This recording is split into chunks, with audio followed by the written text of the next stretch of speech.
লোক সংসদ পশ্চিমবঙ্গ শাখা বিচারধারা বিভাগ আজকে ই পাঠচক্র নবম ই পাঠচক্র এই আপনারা শুনলেন যে মাসে 31 দিন হয় সেই মাসের আমাদের এই পশ্চিমবঙ্গ শাখা পক্ষ থেকে এই ই পাঠচক্রের আলোচনা করা হয়ে থাকে, আয়োজন করা হয়ে থাকে। আমাদের শীর্ষক বঙ্গীয় মহাপুরুষ, তাদের আদর্শ ও বিচার। এই প্রসঙ্গে আজকে আমাদের আমন্ত্রণ রক্ষা করে আমাদের সাথে উপস্থিত হয়েছেন সিদ্ধ কানহো বিরসা মুন্ডা বিশ্ববিদ্যালয়ের পুরুলিয়ায় অবস্থিত সিদ্ধ কানহো বিরসা বিশ্ববিদ্যালয়ের দর্শন বিভাগের সহ অধ্যাপিকা ডক্টর ইতি চট্টোপাধ্যায়। আপনারা হয়তো জানেন না, ইনি আমাদের রায়গঞ্জ বিশ্ববিদ্যালয়ের দর্শন বিভাগেও কয়েক বছর আগে তিনি এখানেও অধ্যাপনা করতেন এবং পরবর্তী সময়ে এখনো তিনি সিদ্ধ কানহো বিরসা বিশ্ববিদ্যালয়ে পুরুলিয়ায় এখনো কার্যরত আছেন। আজকে ওনার আলোচ্য বিষয় স্বামী বিবেকানন্দের ধর্ম দর্শন একটি অনুসন্ধান। এখানে যে সমস্ত উপস্থিত আছেন আমার গুরুজন এবং বিবেকানন্দ লোক সংসদের যে সমস্ত আজীবন সদস্য এবং যারা আজকের এই অনুষ্ঠানে উপস্থিত আছেন, আমি প্রত্যেককে স্বাগত জানাচ্ছি পশ্চিমবঙ্গ শাখা পক্ষ থেকে। এবং আমরা এই বিবেকানন্দ লোক সংসদ এর পক্ষ থেকে আমরা যে পাঠচক্র আলোচনা করছি বা পাঠচক্রের আয়োজন করেছি, তার একান্ত উদ্দেশ্য হচ্ছে বিবেকানন্দের ধর্ম, বিবেকানন্দের দর্শন, এই সমস্ত কথাকে প্রচার প্রসার করা। এই প্রসঙ্গে আজকে আমাদের যিনি বক্তা আছেন তিনি দর্শনেরই লোক, এই জন্য বিবেকানন্দের উপরে ওনার গভীর অধ্যয়নও আছে। এই জন্য তিনি ভালো করে আমাদেরকে বিবেকানন্দের দর্শন এবং ধর্ম বিষয়ে তিনি বলবেন। আমরা জানি বিবেকানন্দ হচ্ছেন ভারতের এক বিশিষ্ট দার্শনিক, ধর্মতাত্ত্বিক এবং সমাজ সংস্কারক। তার ধর্ম ও দর্শনের মূল ভিত্তি ছিল বেদান্ত দর্শন। আমরা জানি বিশেষত অদ্বৈত বেদান্ত, যার ভিত্তিতে তিনি একটি মানবতাবাদী, যুক্তি নির্ভর ও সার্বজনীন চিন্তা, ধর্ম চিন্তার বিকাশ ঘটান। এবং আপনারা সবাই জানেন তার যে ধর্মচিন্তা, তার ধর্মচিন্তা এর মধ্যে আমরা সার্বজনীনতার বোধ লক্ষ্য করি। যেমন বিবেকানন্দ বিশ্বাস করতেন সব ধর্মই সত্য যদি তা আন্তরিকভাবে চর্চা করা হয়।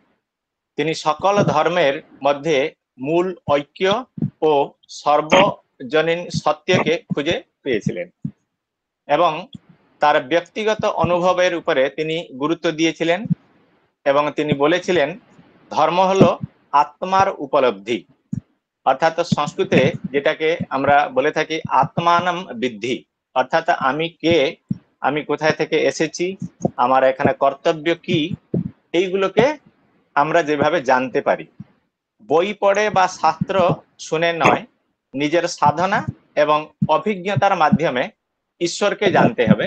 এটাই বিবেকানন্দের অনুভব বা ব্যক্তিগত অনুভব, এটাই ছিল।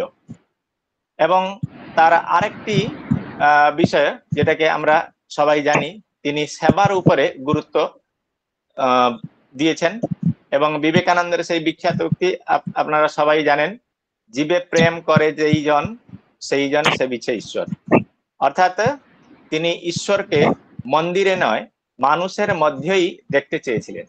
আমরা ভ্রান্ত মানুষ বা মনুষ্য সমাজ সাধারণত মন্দিরে গিয়ে এই ভগবানের দ্বারা সৃষ্ট সমস্ত কিছু বস্তু ভগবানকে দিয়ে তার মধ্যে আমরা কিছু না কিছু লাভ চেষ্টা করি, যেটাকে এখানে বিবেকানন্দ তার বিরোধিতা করেছেন, যে ঈশ্বর কেবল যে মন্দিরে আছেন একথা নয়, এবং একথা আমাদের গীতায় ধর্মশাস্ত্রেও বলা হয়েছে, মদভক্তা যত্র গায়ন্তি তত্র তিষ্ঠামি নারদ, নাহম তিষ্ঠামি বৈকুণ্ঠে যোগিনাম হৃদয়েন চ, মদভক্তা যত্র গায়ন্তি তত্র তিষ্ঠামি নারদ।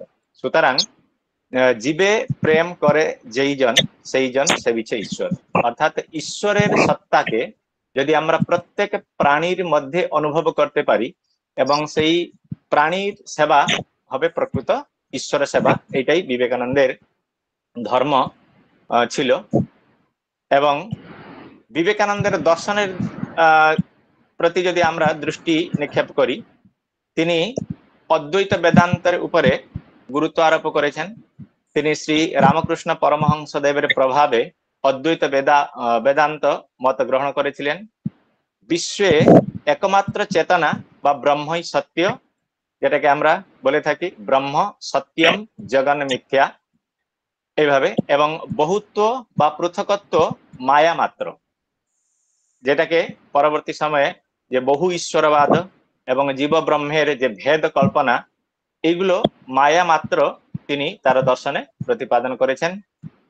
এবং সর্ব প্রাণী সেই একই ঈশ্বর চেতনার অংশ, অর্থাৎ তৎ অসি, এই যে মহাবাক্য, সেই মহাবাক্যকে তিনি সহজ সরল ভাবে তার দর্শনের মাধ্যমে তিনি প্রতিপাদন করেছেন। এবং তার দর্শনের মধ্যে যদি আমরা আত্মা এবং ঈশ্বর এই বিষয়কে যদি আমরা আলোচনা করি, তাহলে এগুলো আমরা অবশ্যই শুনবো। আমাদের যিনি ব্যাখ্যা মানে আজকে বক্তা আছেন, তিনি এগুলো সমস্ত হয়তো ভালো করে বুঝাবেন। এই তার আত্মা এবং ঈশ্বর সম্পর্কে তিনিও বলেছেন, each soul is potentially divine, অর্থাৎ প্রত্যেক ব্যক্তির মধ্যে ঈশ্বর তত্ত্ব বিদ্যমান। আত্ম উন্নতি মানেই সেই ঈশ্বর তত্ত্বের বিকাশ। যদি আমাদের আত্ম উন্নতি হবে, তাহলে আমরা প্রকারান্তরে সেই ঈশ্বর তত্ত্ব এর বিকাশ করতে পারবো, এখানে কোনো সন্দেহের অবকাশ নাই। এবং তিনি কর্মযোগ এবং রাজযোগের বিষয়েও তিনি বলেছেন। তিনি গীতার আদর্শে বিশ্বাসী ছিলেন, গীতাকে তার আদর্শ রূপে গ্রহণ করেছেন। কর্মকে ত্যাগ না করে ঈশ্বর সাধনার মাধ্যম বানাতে হবে। এবং তার 4টি যোগ দর্শনের, যেমন কর্মযোগ, জ্ঞানযোগ, ভক্তিযোগ, রাজযোগ উপরে তিনি বিশেষ তার প্রভাব ছিল, আমরা তার দর্শন গ্রন্থ থেকে অধ্যয়ন করে বুঝতে পারি। এবং সমাজ চিন্তা ও ধর্ম, যদি আমরা বিবেকানন্দের সমাজ চিন্তাকে আলোচনা করব, তাহলে সেখানেও তিনি তার নিচ্ছক আচার অনুষ্ঠানে সীমাবদ্ধ না রেখে, মানে ধর্মকে তিনি আচার অনুষ্ঠানের মধ্যে সীমাবদ্ধ না রেখে সমাজ কল্যাণের হাতিয়ার হিসাবে প্রতিষ্ঠা করতে চেয়েছিলেন। তিনি শোষিত, দরিদ্র ও বঞ্চিত জনগণের পার্শ্বে দাঁড়ানোর ধর্মীয় কর্তব্য বলেই মনে করতেন। এবং পাশ্চাত্য ধর্মচিন্তার প্রভাব তার উপরেও আমরা দেখি। যেমন আমরা জানি 1893 সালে শিকাগো ধর্ম মহাসভায় বিবেকানন্দের বক্তৃতা পাশ্চাত্য ধর্ম ও ভারতের প্রতি দৃষ্টিভঙ্গির আমূল পরিবর্তন আনে। তিনি যে প্রথম তার যে সম্বোধন ছিল, sisters and brothers of America, এই যে তার উদাত্ত চিন্তা, যে বাইরে দেশে এই ধরনের কেউ সম্বোধন করতে পারে, এইভাবে কারো হয়তো সেই সময় চিন্তা ভাবনা ছিল না। তিনি ভারতীয় দর্শনকে গর্বের সঙ্গে উপস্থাপন করে বলেন, we believe not only in universal toleration but we have accept all religions as a true. অর্থাৎ আমরা প্রত্যেক ধর্মকে সত্য হিসাবে আমরা গ্রহণ করা উচিত, বা আমার ধর্ম শ্রেষ্ঠ, অন্যের ধর্ম নিকৃষ্ট, এই যে নিকৃষ্ট চিন্তা, এই নিকৃষ্ট চিন্তা থেকে বেরিয়ে আসতে তিনি তার এই উদাত্ত বাণী ঘোষণা করেছিলেন। এবং যদি আমরা স্বামী বিবেকানন্দের ধর্ম ও দর্শন কে বিচার করি, তাহলে আমাদের মানবতাবাদ, আত্মবিশ্বাস এবং সার্বজনীনতা তার প্রতিটি মানে দর্শনে এবং বিশ্বাসে আমরা দেখতে পাই। তার জীবন ও বাণী আমাদের মনে করিয়ে দেয়, উঠো, জাগো এবং লক্ষ্যে পৌঁছা পর্যন্ত থেমো না। যাই হোক, এই যেহেতু আজকের আমাদের সময়ের স্বল্পতা এখানে থাকে, আমি এখানে এইটুকু বলে আমার যিনি আছেন বক্তা, ডক্টর ইতি Chattopadhyay, associate professor, department of philosophy, সিদ্ধ-কানু Birsa বিশ্ববিদ্যালয়, পুরুলিয়া, তাকে আমি অনেক অনেক স্বাগত জানাচ্ছি। এবং এখানে আমাদের যারা সমস্ত শ্রোতৃমণ্ডলী এবং আমাদের এখানকার যারা সমস্ত সদস্য আছেন তাদেরকে আমি অনেক অনেক সাধুবাদ কৃতজ্ঞতা জানিয়ে আমার এই ক্ষুদ্র বক্তব্য শেষ করছি এবং আগে কার্যক্রমকে চালিয়ে নিয়ে যাওয়ার জন্য আমি শুভময়কে অনুরোধ করছি। ধন্যবাদ। ধন্যবাদ স্যার। স্বামী বিবেকানন্দের ধর্ম, আচরণ, শিক্ষা, দর্শন, নৈতিকতা, কর্তব্যবোধ, জীবন, বাণী বিষয়ে থালিকুলার ন্যায় স্যার প্রায় সব দিকটাই নির্দেশ করলেন। মূলত স্বামী বিবেকানন্দের দর্শনে তিনি মানবতাবাদ, আত্মবিশ্বাস, সার্বজনীনতা এই প্রসঙ্গগুলি নির্দেশ করে আজকের বক্তার কাছে আমরা যাব। স্যারের এই যে অল্প সময়ে মূল্যবান বক্তব্যে আমরা অত্যন্ত প্রীত হয়েছি। তো এখন আমাদের আজকের যে মুখ্য বক্তা, যিনি আমাদের আমন্ত্রণ স্বীকার করে উপস্থিত আছেন, স্বনামধন্য অধ্যাপিকা ডক্টর ইতি চট্টোপাধ্যায় মহোদয়াকে অনুরোধ করব আমাদের এই মঞ্চে, আমাদের এই সান্ধ্যকালীন যে সভায় ওনার বক্তব্যের দ্বারা আমাদেরকে ঋদ্ধ করুন। Madam, please.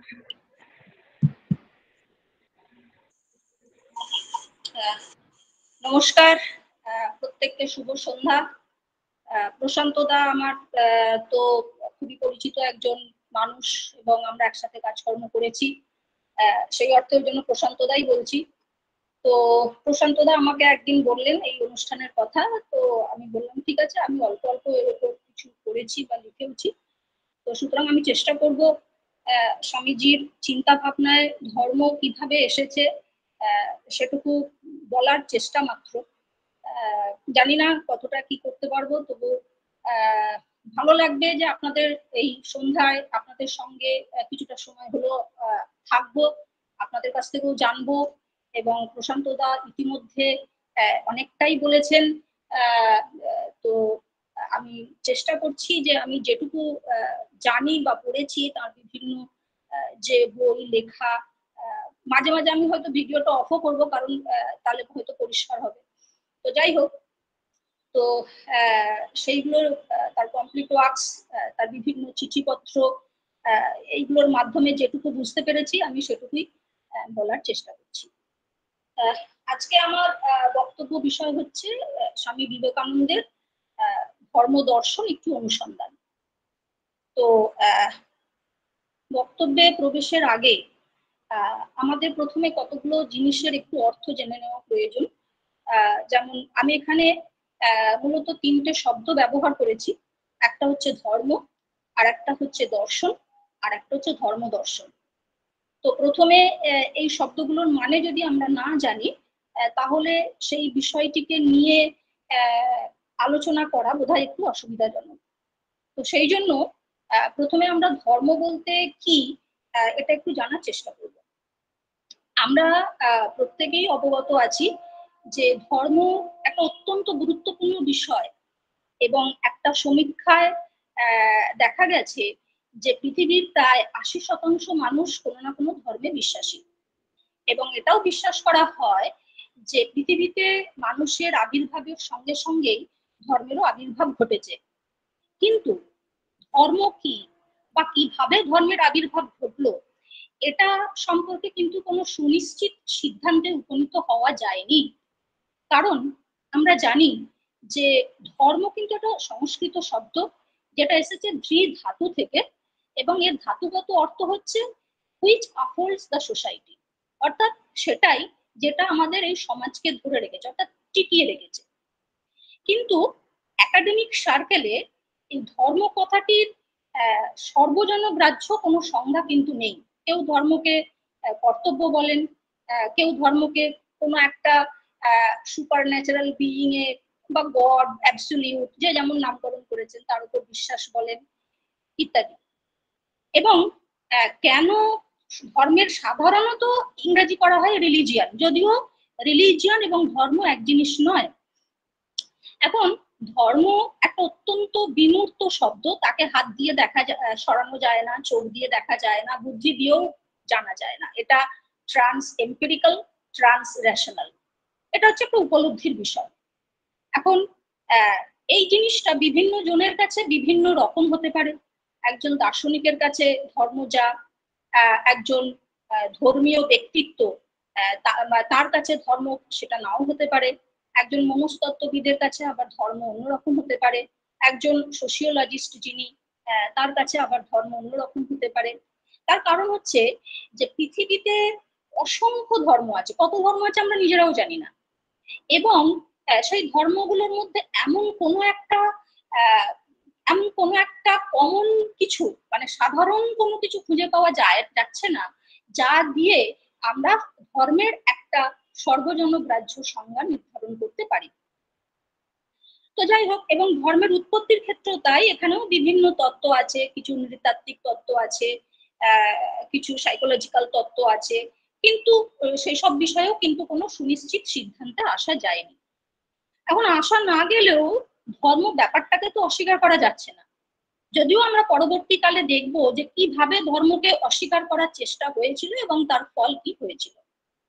তো এখন যেহেতু ধর্ম নিয়ে আমরা আলোচনা করছি, তো আমাদের মনে হয় এর একটা ওয়ার্কিং ডেফিনেশন, অর্থাৎ একটা কার্যকরী সংজ্ঞা কিন্তু আমাদের স্থির করতে হবে, তা না হলে কিন্তু আমরা বিষয়টা নিয়ে আগাতে পারবো না। তো সাধারণভাবে আমরা যারা ধর্মে বিশ্বাসী, সাধারণভাবে আমরা ধর্ম বলতে বুঝি কিছু set of beliefs and practices, অর্থাৎ একগুচ্ছ রীতি নীতি অভ্যাস। আমরা সকলেই ঘুম থেকে উঠে সন্ধ্যা পর্যন্ত আমরা কিছু না কিছু করে থাকি, পুজো অর্চনা এটসেট্রা, বিভিন্ন কিছুর মধ্য দিয়ে আমরা ধর্মীয় কাজকর্ম করে থাকি। তো সাধারণভাবে এটা বলা হয়। এখন দর্শন কি, দর্শনও কি সেটাও কিন্তু বলা যাচ্ছে না, কারণ দর্শন সম্পর্কেও কোনো সর্বজনগ্রাহ্য সংজ্ঞা নেই। তবে সাধারণভাবে মনে করা হয় যে দর্শনের প্রধান কাজ হচ্ছে কাটাছেঁড়া করা, অর্থাৎ পোস্টমর্টেম করা, অর্থাৎ যুক্তি তর্ক দিয়ে কোনো জিনিসকে কোনো সিদ্ধান্তে আসা। এবং দর্শনের কাজ হচ্ছে, বিশেষ করে ভারতীয় দর্শনের কাজ হচ্ছে এই যে জগৎ এবং জীবন এর স্বরূপটাকে জানা বা জানার চেষ্টা করা এবং সেই অনুসারে মূল্যায়ন করা। স্বরূপ কেন বলছি, দেখুন বৌদ্ধ দর্শনে বলছে সবকিছুই সবসময় পরিবর্তিত হচ্ছে, তারা এটাতেই বিশ্বাস করে। আবার বেদান্ত বলছে সবই অপরিবর্তিত। সুতরাং এই স্বরূপটাকে জানার চেষ্টা করা হয় এবং সেই অনুসারে মূল্যায়নের চেষ্টা করা হয়। এখন ধর্ম দর্শন কি, আমি আগেই বলেছি যে দর্শনের কাজ হচ্ছে কাটাছেঁড়া করা, অর্থাৎ যুক্তি দিয়ে বিচার করে গ্রহণ করা। ধর্ম দর্শনের কাজ হচ্ছে ধর্মীয় যে সমস্ত প্রথা রীতিনীতি বিশ্বাস এগুলো আছে, এইগুলোকে যুক্তি দিয়ে বিচার বিবেচনা করে গ্রহণ করা বা বর্জন করা বা উপেক্ষা করা। এটা হচ্ছে critical analysis of religious beliefs and practices. সুতরাং বিবেকানন্দের ধর্ম দর্শন যখন বলছি, তখন সেখানে যেটা প্রশান্ত দা আগেই একটু আলোকপাত করেছেন, সেখানে কিন্তু সব কথাই যুক্তি দিয়ে বলা হয়েছে, কোনোটাই যুক্তির বাইরে অন্ধভাবে বিশ্বাস দিয়ে উপস্থাপন করা বা প্রতিষ্ঠিত করার চেষ্টা আমি অন্তত দেখিনি। এখন আমি একটু আগে বলেছিলাম যে ধর্মকে বিসর্জন দেওয়ার চেষ্টা হয়েছিল, কিন্তু কেন? আমরা লক্ষ্য করব ধর্ম কিন্তু একটা দ্বৈত ভূমিকা পালন করে। কিরকম না, ধর্মের মাধ্যমে আমরা কি পাই, কিছু ভ্যালুস, কিছু ভার্চুস আমরা পাই। যে ভ্যালুস বা ভার্চুস গুলো না থাকলে, মূল্যগুলো না থাকলে আমরা টিকে থাকবো না। অর্থাৎ এইগুলো হচ্ছে guiding principles or bedrock of any sound society. যে কোনো একটা সভ্য সমাজ, একটা বসবাসযোগ্য সমাজ গড়তে গেলে আমাদের কিছু মূল্য, কিছু ভার্চুস কিন্তু থাকতেই হবে, আর ধর্ম আমাদের কিন্তু সেটা দেয়। অন্যদিকে আমরা দেখছি যে ধর্মকে কেন্দ্র করে কিন্তু হিংসাত্মক ঘটনা ঘটে, অর্থাৎ ধর্ম কিন্তু হিংসাও ছড়ায় এবং ইতিহাসে এর প্রমাণের অভাব নেই। হ্যাঁ, এবং আমরা এটাও দেখছি যে কোল্ড ওয়ারের পর থেকে, অর্থাৎ রাশিয়ার সঙ্গে ইউএস এর এবং তাদের যে মিত্র দেশগুলো, সেই যুদ্ধের পর থেকে যত অশান্তি হচ্ছে, মানে তার থেকে সমীক্ষায় দেখা গেছে যে বেশিরভাগই হচ্ছে সেকুলারের থেকে অনেক বেশি রিলিজিয়াস, অর্থাৎ ধর্মকে কেন্দ্র করে, বা কোথাও ধর্ম না থাকলেও সেখানে কৌশলে ধর্মকে জড়িয়ে দেওয়া হয়। সুতরাং ধর্ম এই দ্বৈত ভূমিকা একটা পালন করে, এবং এটার জন্য অনেকের হয়তো ধর্মের প্রতি বিশ্বাস, বা অনেকে বলতে থাকেন ধর্ম সংস্কার ছড়ায় ইত্যাদি ইত্যাদি। তো সেই কারণে ধর্মের প্রতি একটা বিদ্রোহ আমরা লক্ষ্য করেছিলাম 19 শতক এবং 20 শতকে, যখন বিজ্ঞানের প্রায় প্রতিটি শাখায় নব নব আবিষ্কার হচ্ছিল। এবং তার মধ্যে আপনারা সকলেই জানেন যে দুটি বিখ্যাত আবিষ্কার যেটা ধর্মকে প্রায় নির্বাসিত করার চেষ্টা করেছিল, সেই দুটি আবিষ্কার, একটা হচ্ছে ডারউইনের বিবর্তনবাদ, আর একটা হচ্ছে বিগ ব্যাং থিওরি। ডারউইনের বিবর্তনবাদ ঘোষণা করে দিয়েছিল যে আমরা তো জীবনের উৎস দেখিয়ে দিয়েছি, সুতরাং ধর্মও তো জীবনের উৎস, জগতের উৎস, এইসব নিয়ে আলোচনা করে। কাজেই সায়েন্স, বিজ্ঞান এটা প্রমাণ করে দিয়েছে যে কিভাবে জীবন আসছে, সুতরাং আর এই ধর্ম কর্মের মধ্যে এগুলোর আর কোনো প্রয়োজন নেই। অন্যদিকে বিগ ব্যাং মডেল, যেখানে ডারউইন দেখাচ্ছে অর্গানিক ইভলিউশন, অন্যদিকে বিগ ব্যাং মডেল যেটা আমরা সকলেই এর সাথে পরিচিত, সেটা দেখাচ্ছে যে ইউনিভার্স বা মহাবিশ্বের উদ্ভব কিভাবে হচ্ছে, সেটা হচ্ছে আমরা বলি কসমোলজিক্যাল ইভলিউশন, কসমিক ইভলিউশন। তো সেখানে বিগ ব্যাং মডেল দেখিয়েছে যে কিভাবে ইউনিভার্স আসছে, যে একটা ছোট বল, একটা ছোট আয়রন বল, অত্যন্ত উত্তপ্ত, তারপর সেটা কোনোভাবে বিস্ফোরিত হয়েছে এবং তারপর সেটা বিস্তারিত হয়েছে, এবং সেটাই আমাদের ইউনিভার্স, সেটাই আমাদের এই এই মহাবিশ্ব। এটা যেমন সেই আমরা দেখি যে ওই লোহা দিয়ে যে বিভিন্ন জিনিস তৈরি করা হয়, কাটারি বা কাস্তে, সেই টাইপের একটা যেন মনে হয় আর কি, একটা ছোট লোহাকে এরকম ভাবে এক্সপ্যান্ড করা। তো কিন্তু এই দুটো থিওরিতেই আমরা দেখেছি যে অনেক নিজ নিজ ক্ষেত্রে এদের গুরুত্ব অপরিসীম, কিন্তু এই দুটো থিওরিতেই আমরা দেখেছি যে এখানে কিছু দুর্বলতাও আছে। ডারউইন যেমন বলেছেন যে আমাদের জীবন আসছে একটা, প্রথম শুরু হচ্ছে একটা সিম্পলার ফর্ম অফ লাইফ, তার থেকে বিবর্তিত হতে হতে ন্যাচারাল সিলেকশনের মধ্য দিয়ে অটোমেটিক ভাবে আমরা এই জীবনে এসে পৌঁছেছি। কিন্তু এই দুটো থিওরির অনেক দুর্বল দিক আছে, এবং সেগুলোর মধ্যে আমি এখন ঢুকছি না, তাহলে আমি আমার যে বক্তব্য সেই বক্তব্যটা শেষ করতে পারবো না।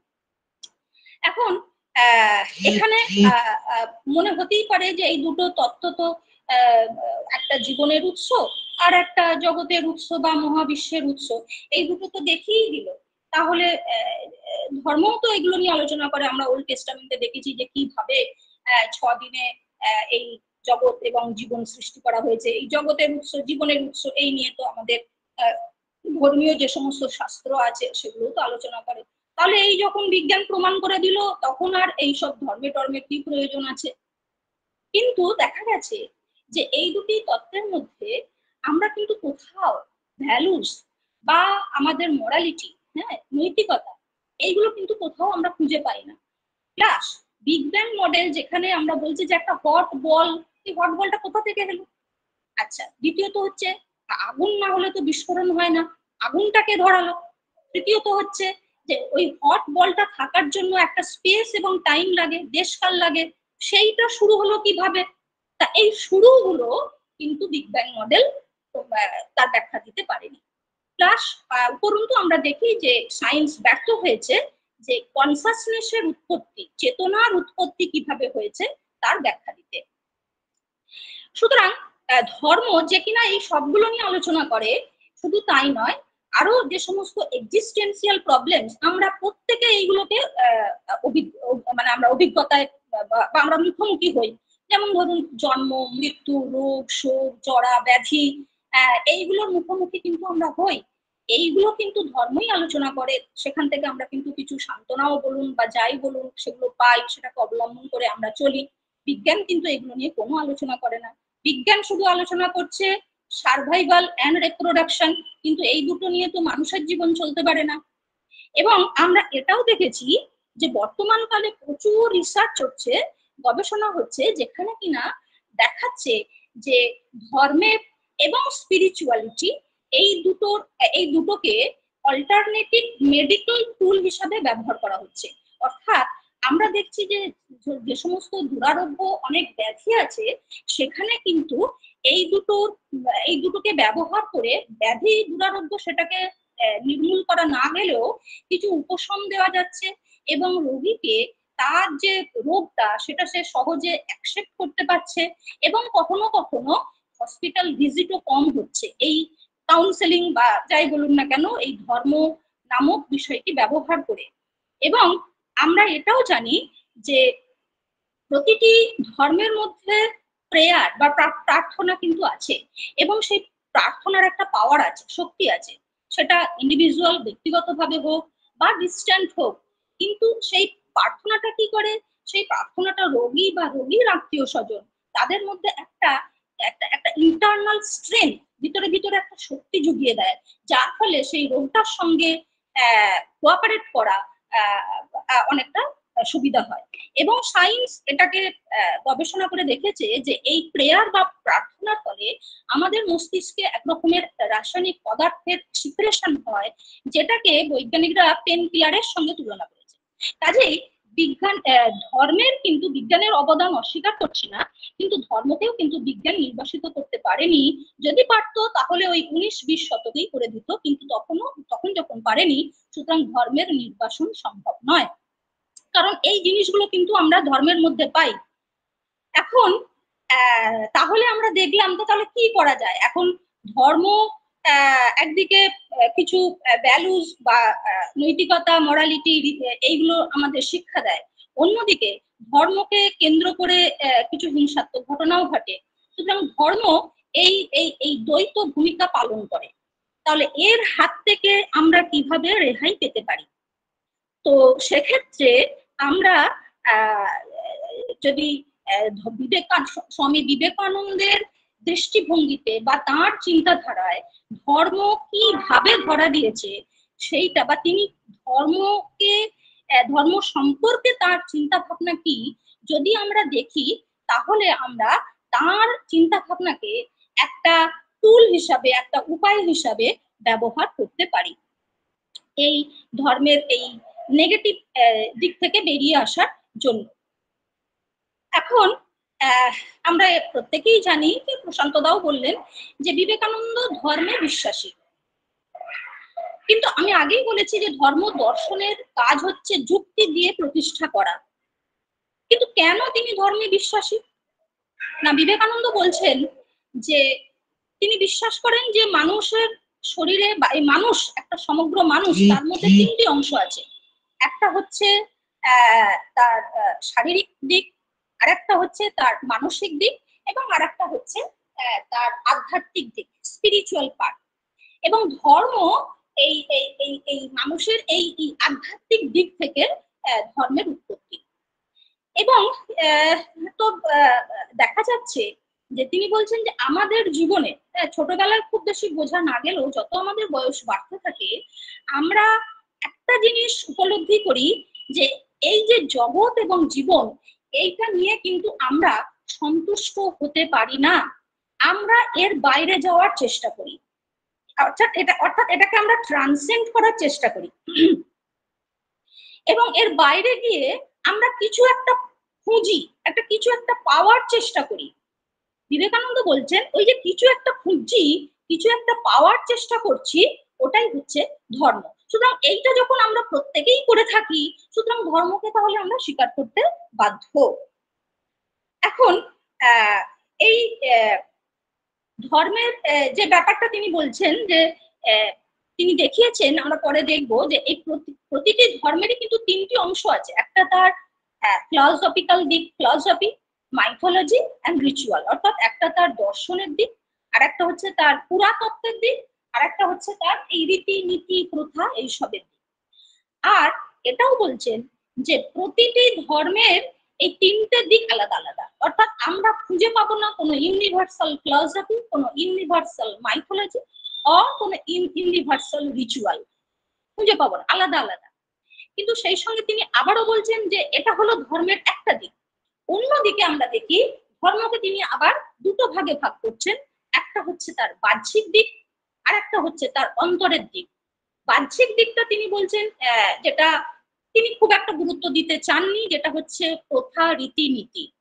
আর তার ধর্মের যেটা ভিতরের দিক, যেটাকে তিনি বলছেন ধর্মের কোর, ধর্মের নির্যাস, সেইটাকে তিনি বলছেন ধর্মের আসল অংশ, এসেন্স অফ ধর্ম।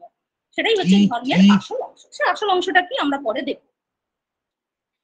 এখন বিবেকানন্দ ধর্মে বিশ্বাস করেন এবং সুশান্ত দাব আগেই বলেছেন যে তিনি বহুত্ববাদী, অর্থাৎ তিনি ভেরিয়েশন অফ রিলিজিয়ান্স আর প্লুরালিটি অফ রিলিজিয়ান্স, অর্থাৎ ধর্মের বহুত্বে বিশ্বাসী।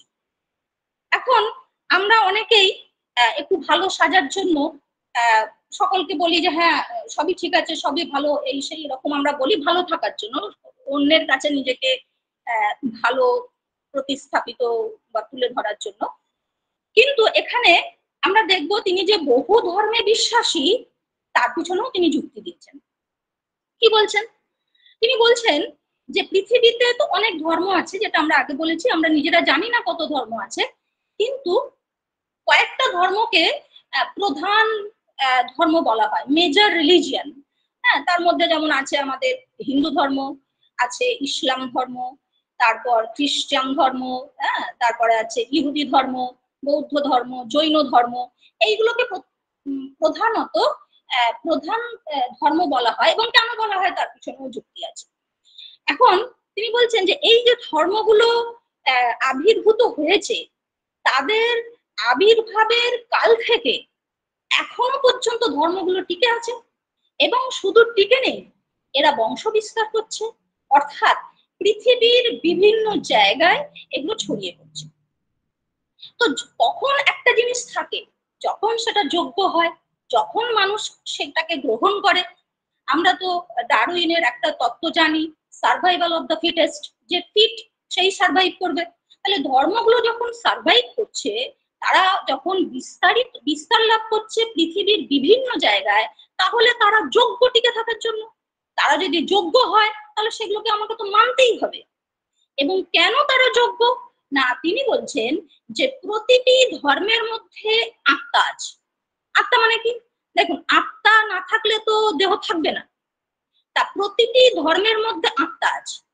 সেই আত্মা বলতে তিনি বোঝাচ্ছেন যে প্রতিটি ধর্মের মধ্যে কিছু আইডিয়ালস আছে, কিছু আদর্শ আছে, এবং যতদিন এই আদর্শগুলো থাকবে ততদিন ধর্মগুলো বেঁচে থাকবে। যেমন যতদিন আমাদের আত্মা থাকবে ততদিন আমরা বেঁচে থাকবো, ঠিক একই রকম ভাবে যতদিন এই আইডিয়ালস গুলো থাকবে, আদর্শগুলো থাকবে, ততদিন ধর্মগুলো বেঁচে থাকবে। এবং যেহেতু ধর্মগুলো এখনো বেঁচে আছে, সেহেতু সেই ধর্মগুলোকে অস্বীকার করার কোনো জায়গা নেই। এবং তিনি এটাও বলছেন যে এই যে ধর্মগুলোর মধ্যে যে আদর্শ, এই আদর্শগুলো কিন্তু একে অপরের বিরুদ্ধ নয়, বরং একে অপরের পরিপূরক। এবং এই সব আদর্শগুলোকে যোগ করে আমরা একটা অখণ্ড সত্য পাই, যে সত্যটা আমাদের বেঁচে থাকার জন্য ভীষণ প্রয়োজন। সুতরাং সত্য এক এবং অদ্বিতীয় এবং অখণ্ড, এবং এই সব আদর্শগুলো হচ্ছে ওই অখণ্ড সত্যের বিভিন্ন দিক। তিনি তুলনা করেছেন সূর্যের সঙ্গে, যে একটি সূর্য আছে, 5 জন ফটোগ্রাফার তার 5টা দিক থেকে ফটোগ্রাফি যখন নিল, তখন ওই ফটোগ্রাফি গুলো কিন্তু একে অপরের বিরুদ্ধ নয়, বরং তারা একই সূর্যকে বিভিন্ন দিক থেকে রিপ্রেজেন্ট করছে। তার ফলে আমরা একটা পুরো সূর্যের একটা ছবি আমরা পাচ্ছি। ঠিক একই রকম ভাবে ধর্মগুলো, তাদের মধ্যে যে আইডিয়ালস আছে, সেই আইডিয়ালস গুলো, যেমন আমি বলছি ধরুন হিন্দু ধর্মের মধ্যে কি আছে? আধ্যাত্মিকতা আছে, নিষ্কাম কর্মের ধারণা আছে। ইসলাম ধর্মের মধ্যে কি আছে? ব্রাদারহুড বা সৌভ্রাতৃত্বের ধারণা আছে। বৌদ্ধ ধর্মের মধ্যে কি আছে? বৌদ্ধ ধর্মের মধ্যে অহিংসার বাণী আছে। জৈন ধর্মের মধ্যেও অহিংসার বাণী আছে। খ্রিস্টান ধর্মের মধ্যে কি আছে? প্রেম আছে। সুতরাং এইগুলো তো একে অপরের বিরুদ্ধ নয়, এর সবগুলোই তো আমাদের দরকার। সুতরাং এই সবগুলো নিয়েই এক অখণ্ড সত্য, যে সত্যটা মানুষের বেঁচে থাকার জন্য, ভালোভাবে বেঁচে থাকার জন্য ভীষণ প্রয়োজন। এখন সুতরাং এইভাবে তিনি দেখালেন যে ধর্মে বিশ্বাস করার যুক্তি আছে এবং বহু ধর্মে বিশ্বাস করারও যুক্তি আছে। কিন্তু মুশকিল হচ্ছে যে বিবেকানন্দ তিনি এইগুলো সম্পর্কে যেমন ওয়াকিবহাল ছিলেন, সেই রকম বিভিন্ন ধর্মের মধ্যে যে একটা কনফ্লিক্টিং ক্যারেক্টার আছে সেই ব্যাপারেও তিনি ওয়াকিবহাল ছিলেন। তিনি বলছেন এটা সত্য, তার কারণ বিভিন্ন ধর্মের, প্রায় প্রতিটি ধর্মেরই লক্ষ্য হচ্ছে যে এটা প্রতিষ্ঠিত করা যে আই এম দ্য বেস্ট, আমি সত্য, আমার পথ তুমি যদি অবলম্বন করো তবেই কিনা তুমি সুপ্রিম যে গোল, কেউ সেটাকে স্বর্গ বলছে, কেউ সেটাকে মোক্ষ বলছে, তবেই কিনা তুমি সেইটাতে পৌঁছতে পারবে, আদারওয়াইজ কিন্তু তুমি পৌঁছতে পারবে না।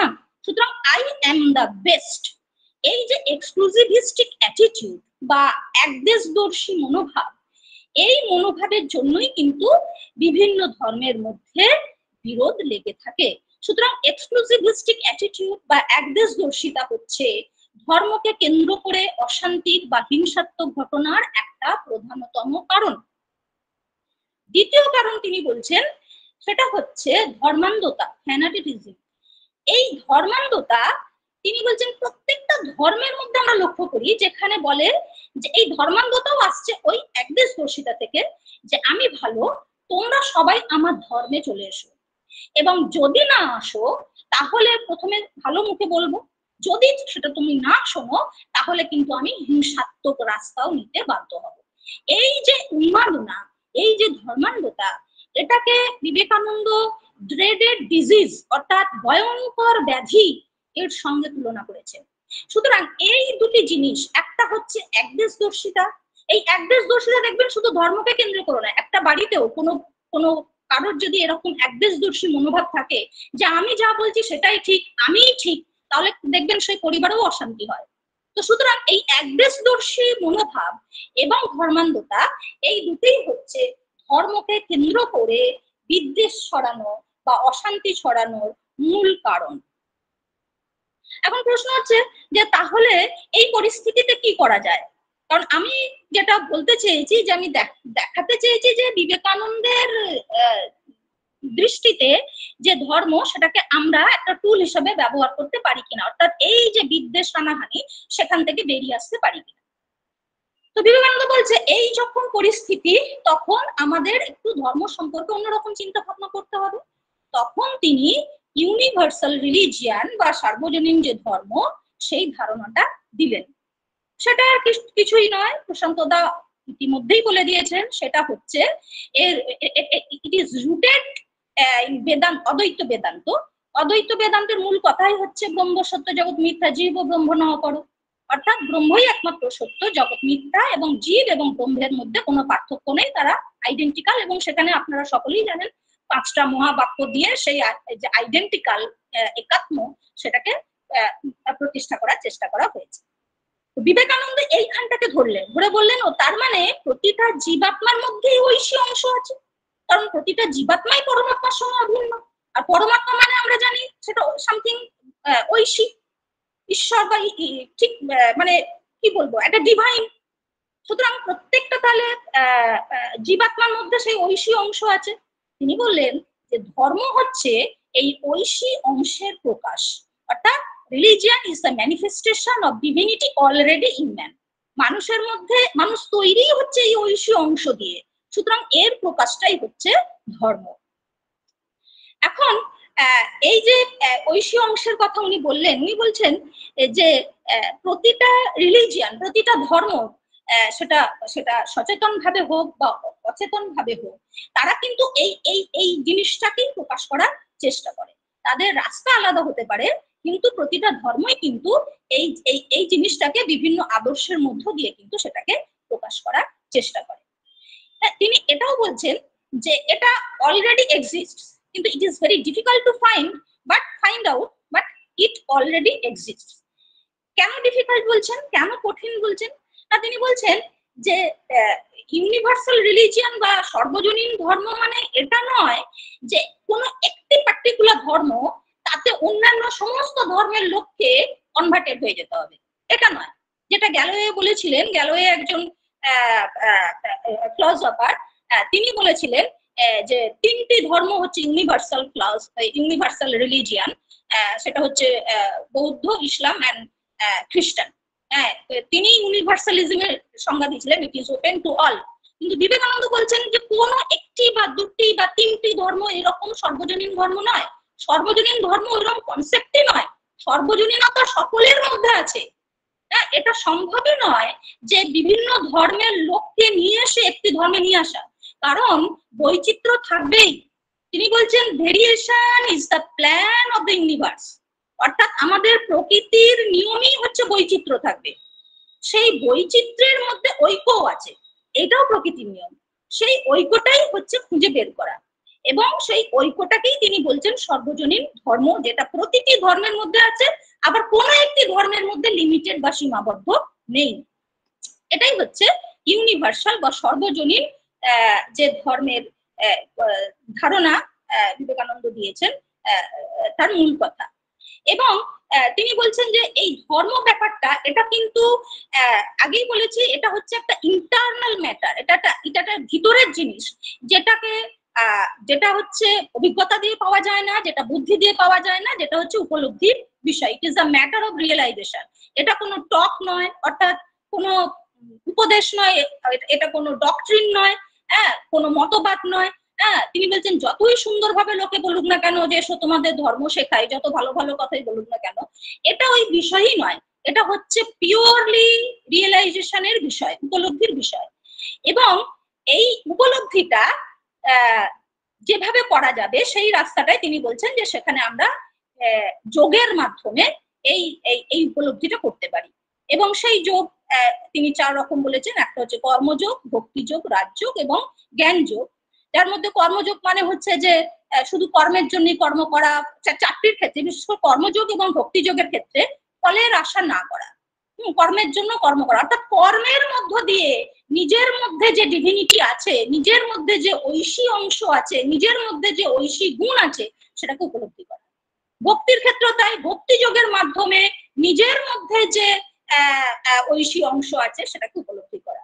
রাজযোগের মাধ্যমে কন্ট্রোল অফ মাইন্ড, অর্থাৎ মনোসংযোগের মাধ্যমে নিজের মধ্যে যে ঐশী অংশ আছে সেটা উপলব্ধি করা এবং তার প্রকাশ করা। আর জ্ঞান যোগের মাধ্যমে, জ্ঞান মানে নলেজ, সেটা হচ্ছে রিয়েল এবং আনরিয়েল, এই দুটোর মধ্যে পার্থক্য বোঝা, বুঝে নিজের যে নেচার, রিয়েল নেচার, যেটা ডিভিনিটি ছাড়া আর কিছুই নয়, সেটাকে উপলব্ধি করা এবং প্রকাশ করা বিভিন্নভাবে। এখন এই যোগগুলো তিনি বলছেন যে এইগুলো হচ্ছে যে একেবারে হয় না, এটা সাধনার বিষয়, এবং তার জন্য শ্রবণ, মনন এবং নিদিধ্যাসনের প্রয়োজন আছে। শ্রবণ মানে যার রিয়েলাইজেশন হয়েছে তার কাছে শুনতে হবে, মনন মানে সেটা নিয়ে চিন্তা ভাবনা করতে হবে। ফিলসফি কখনোই অন্ধ বিশ্বাসে বিশ্বাস করে না, সবসময় বলে কাটাছেড়া করো, মনন করো, যুক্তি দিয়ে বিচার করো। সুতরাং কেউ একজন বললো বলেই আমি বিশ্বাস করে নিলাম, কোন রকম যুক্তি দিয়ে ভাবনা চিন্তা না করে, সেটা কিন্তু নয়। কাজে মননটা দর্শনে অত্যন্ত প্রয়োজন, এবং তারপর তার উপর ধ্যান বা কনসেন্ট্রেশন করার কথা বলছেন, যার ফলে আমাদের উপলব্ধি হবে। আর এই জিনিসগুলো কিন্তু আমাদের হয়, সেটা আমি পরে বলবো আর কি। সুতরাং আমরা দেখলাম যে ইউনিভার্সাল রিলিজিয়ান বা সর্বজনীন যে ধর্মের ধারণা আমাদের স্বামী বিবেকানন্দ দিয়েছেন, সেটা কিন্তু কোনো একটি ধর্ম নয়, কারণ তিনি বলছেন ওই রকম ইউনিভার্সাল ফিলসফি, ইউনিভার্সাল মাইথোলজি বা ইউনিভার্সাল রিচুয়াল এইরকম কিছু হয় না, কারণ ভ্যারিয়েশন থাকবেই, কিন্তু ভ্যারিয়েশনের মধ্যেও বিভিন্ন ধর্মের মধ্যে ঐক্য আছে, ওইটাই হচ্ছে ধর্ম। সুতরাং ধর্মগুলোর নেচারটা যেন সাংখ্য দর্শনের গুণের মতো। সাংখ্য দর্শনে 3টি গুণ আছে, সত্য, রজ এবং তম, তাদের মধ্যে সহযোগিতাও আছে, আবার বিরোধও আছে, ধর্মগুলোরও যেন সেই নেচার। এখন বিবেকানন্দের ধর্ম সম্পর্কে এই যে ব্যাখ্যা, তার মাধ্যমে বা তার মধ্য থেকে আমরা কি কি খুঁজে পাবো? প্রথমত আমরা বলবো যে ইয়েস, আই এম কনক্লুডিং। প্রথমত আমরা বলবো যে বিবেকানন্দের ধর্ম সম্পর্কে যে চিন্তা ভাবনা তার মধ্যে একটা প্র্যাকটিক্যালিটি আছে। প্র্যাকটিক্যালিটি মানে কি? আমরা জানি যে তার ধর্মের চিন্তা ভাবনাটা অদ্বৈত বেদান্তের উপর প্রতিষ্ঠিত, কিন্তু এটা বলা হয় যে বিবেকানন্দই অদ্বৈত বেদান্তকে অরণ্য থেকে নিয়ে এসে বাস্তবের জীবনে প্রয়োগ করেছেন, যার জন্য তার ধর্মটাকে বলা হয় প্র্যাকটিক্যাল বেদান্ত। এবং এটা আমরা বাস্তবেও লক্ষ্য করি। দেখুন, কখনো কখনো হয় যে কোনো জায়গায় ট্রেন অ্যাক্সিডেন্ট হলো, সেখানে কিছু সেই এলাকার লোকজন কিন্তু দৌড়ে গিয়ে উদ্ধার কাজে হাত লাগায়। তো সেখানে তো তাদের কোনো স্বার্থ নেই, তবুও কিন্তু তারা সেটা করে। সুতরাং আমরা কিন্তু আমাদের মধ্যে যে ঐশী অংশ আছে সেটা মাঝে মাঝে প্রকাশ করি। এটা হচ্ছে প্র্যাকটিক্যাল অ্যাসপেক্ট। দু নম্বর হচ্ছে বিবেকানন্দের যে ধর্মচিন্তা, তার মধ্যে আমরা পাই অ্যাকসেপ্টেন্স অ্যান্ড রেসপেক্ট, অর্থাৎ সকল ধর্মকে গ্রহণ করো এবং শ্রদ্ধা করো। সুতরাং ধর্ম সম্পর্কে তার চিন্তা ভাবনা ভীষণভাবেই কনস্ট্রাকটিভ। তিনি বলছেন তার ধর্ম সম্পর্কে মূল ওয়ার্ডই হচ্ছে accept not exclusion, acceptance not exclusion. এই জন্য তাকে আমরা প্লুরালিস্টিক ইউনিভার্সালিস্ট বলতে পারি। প্লুরালিস্টিক কারণ তিনি সমস্ত ধর্মে বিশ্বাস করছেন, ইউনিভার্সালিস্ট তার কারণ তিনি সমস্ত ধর্মের আদর্শ নিচ্ছেন। এমন নয় যে কোনো একটি ধর্মের 3-4টা আদর্শ আছে তার মধ্যে নিজেকে লিমিট করছেন, এরকম নয়। তৃতীয়ত হচ্ছে তার ধর্মের মধ্যে আমরা ইকুয়ালিটি দেখছি। আমরা অন্যান্য যে সমস্ত প্রাতিষ্ঠানিক ধর্ম আছে, যদি আমরা সেই স্যাক্রেড টেক্সট গুলো পড়ি, আমরা দেখবো সেখানে বৈষম্যমূলক আচরণ আছে, নারী পুরুষের মধ্যে বিভিন্ন সেকশনের মধ্যে বৈষম্যমূলক আচরণ আছে। কিন্তু বিবেকানন্দের ধর্মচিন্তা যেহেতু বলা হচ্ছে যে সমস্ত আত্মাই ব্রহ্মের অংশ এবং ওই ঐশী অংশটাকে প্রকাশ করাই হচ্ছে ধর্ম, সুতরাং সেখানে কোনো বৈষম্য নেই। সুতরাং সেখানে প্রপার মানুষকে সম্মান দেওয়া হচ্ছে এবং মানুষদের মধ্যে সমতা বিধান করা হচ্ছে। চতুর্থত আমরা দেখব বিভিন্ন ধর্মের মধ্যে, প্রাতিষ্ঠানিক ধর্মের মধ্যে কিছু ধারণা আছে, যেমন হেল হেভেন, যেমন পাপ পুণ্য, স্যাক্রেড প্রফেন, কিলিং, ওয়ার, পানিশমেন্ট। কিন্তু বিবেকানন্দের যে ধর্মচিন্তা, সেখানে শুধুই আছে আনকন্ডিশনাল লাভ। এসব কিছুই নেই, কারণ সবই তো পবিত্র, সবই তো ব্রহ্মের প্রকাশ, সবকিছুর মধ্যেই তো ওয়াননেস ইন এক্সিস্টেন্স। সুতরাং সেখানে কিন্তু এই ধরনের পাপি, পাপ, সিন, পানিশমেন্ট যেগুলো অন্যান্য ধর্মগ্রন্থের মধ্যে আমরা লক্ষ্য করি, সেখানে এইগুলো কিন্তু সেখানে নেই। এবং শেষে যেটা বলবো যে বিবেকানন্দের যে ধর্ম চিন্তা, সেই ধর্ম, তার দর্শন, ধর্ম দর্শন, তার কিন্তু একটা সাউন্ড মেটাফিজিক্যাল বেসিস আছে, যেটাকে আমরা বেদান্ত বলছি। এবং সেইখানে আমরা দেখি যে কিছু কিছু ধর্মে, যেমন আমি বলছি